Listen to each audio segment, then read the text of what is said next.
नहीं गिरता, टूटे जो सितारे तो ज़मीं पर नहीं गिरता।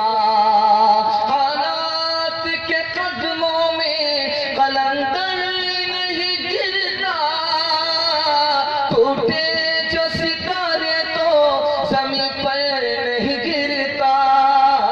गिरते हैं बड़े शौक से समंदर में दरिया, लेकिन किसी दरिया में समंदर नहीं गिरता। बहुत खूबसूरत, बहुत अच्छे माहौल में होनहाल के वास्ते ये पैगाम था। अल्लाह करे कि दिल तक आपके पहुंचे और आपके बच्चे को अल्लाह मुकद्दर का सिकंदर बनाए। आमीन। तीसरा पैगाम हमारा सुनने के लिए आप लोग तैयार है? जो बहादुरा दिए इंशाअल्लाह। मदरसे से वादा करेंगे चंदा नहीं देंगे, हाथ उठाइए इंशाअल्लाह। मदरसे के हवाले से आप भी सोचेंगे क्या बला और क्या मुसीबत है। खैर आपका साथ खुद माँ से गलती करते जाइए, लेकिन ज्यादा गलती मत कीजिएगा, हमको जनाजा पढ़ने भी दे देंगे। ध्यान से सुनिएगा। तीसरा पैगाम आपकी खिदमत में आ रहा है। नबी सल्लल्लाहु अलैहि वसल्लम के जमाने में इस्लाम पूरे अरब में कैसे फैला? 313 आदमी को लेकर के अल्लाह के रसूल ने पूरे अरब में इस्लाम फैला। सिर्फ 10 साल के अंदर इस्लाम फैल गया। 27 जंग लड़नी पड़ी, दोनों तरफ से 1018 आदमी कत्ल हुए और मैदान फतह कर लिया हमारे नबी ने। पूरे अरब के अंदर इस्लाम फैल गया। जानते हैं क्यों? मोहब्बत किया, नफरत नहीं किया। मुसीबत में मदद किया, हाथ नहीं खींचा। और तीसरी बात, माफ किया, बदला नहीं लिया। ये 3 काम इतने पावरफुल काम थे कि अल्लाह के रसूल ने अरब की जमीन को फतह कर लिया। हजरत उमर के दौर में इस्लाम कितना फैला?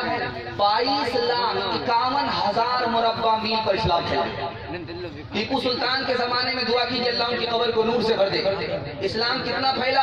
1,57,00,000 मुरब्बा मील पर इस्लाम फैल गया।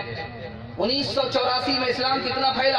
235% इस्लाम अरब मुल्क को छोड़ करके अजम मुल्क में इस्लाम फैला। यूरोप में ईसाइयों के मुल्क में 235% इस्लाम फैला। सबसे पहला हमला इस्लाम पर हुआ 1257 में। जानते हैं कितने मुसलमान को मारा गया? 3 करोड़ मुसलमानों को मारा गया।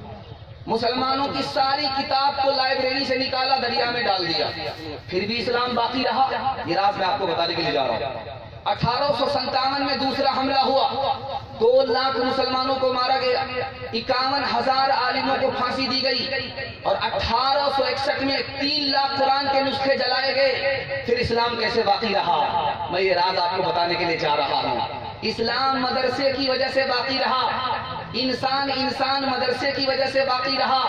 बच्चे को माँ के साथ बाप मिला, निकाह बाकी रहा मदरसे की वजह से। और हमारे बच्चे को फ्री में तालीम मिली मदरसे की वजह से। मैं खुद बैठ करके आपके सामने तकरीर सुना रहा हूँ। मेरे बाप का कितना पैसा खर्च हुआ मैं गिनती से बता सकता हूँ, लेकिन कौम का चंदा था, मदरसे का एहसान था। मैं फ्री में तालीम हासिल करके आपके सामने बयान कर। मदरसे को कैसे बाकी रखेंगे? आपको सिर्फ 3 काम करने। मदरसे में बच्चे को भेज करके तालीम दिलाना है, मदरसा बाकी रहेगा इंशाअल्लाह। मदरसे के लोगों की ताज़ीम करेंगे, मदरसा बाकी रहेगा इंशाअल्लाह। मदरसे में ताउन करेंगे इंशाअल्लाह, मदरसा बाकी रहेगा इंशाअल्लाह। हाथ उठा दीजिए, बिल्कुल सही जा रहा, घबराने की कोई बात नहीं। आप लोग ज्यादा डर गए, डरने की जरूरत नहीं है। अगर आप कुर्सी पर होते, मैं नीचे रहता, आप सवाल करते, मैं भी फंस जाता। घबराने की कोई बात नहीं। ध्यान से रखिएगा। आखिरी नमूना आपकी खिदमत में लेकर के आ रहा हूँ, बहुत ध्यान से इसको सुनिएगा। 2 भाई, एक मिनिस्टर है, एक आलिम है। तो ये मिनिस्टर जो भाई है, कुर्सी का मालिक है, वो क्या कहता अपने भाई आलिम से, अरे यार तू तो जहाँ का है वही है, लोटा ही उठाने में रहा, मुसल्ला ही बिछाने में रहा। मैं देखो मिनिस्टर बन गया, कुर्सी का मालिक बन गया। उस भाई का जवाब सुनिए, आपका दिल मजबूत होगा। आप अपने बच्चे को मदरसे में पढ़ा रहे हैं, इंसान अलग बना रहे हैं, मुसलमान अलग बना रहे हैं, आपको खुशी होगी। ध्यान से सुनिएगा।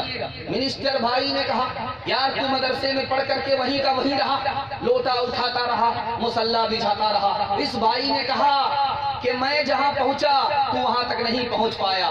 तुझे कारून की मीरास मिली, मुझे नबी की मीरास मिली। फानूस बन के जिसकी हिफाजत हवा करे, वो शम्मा क्या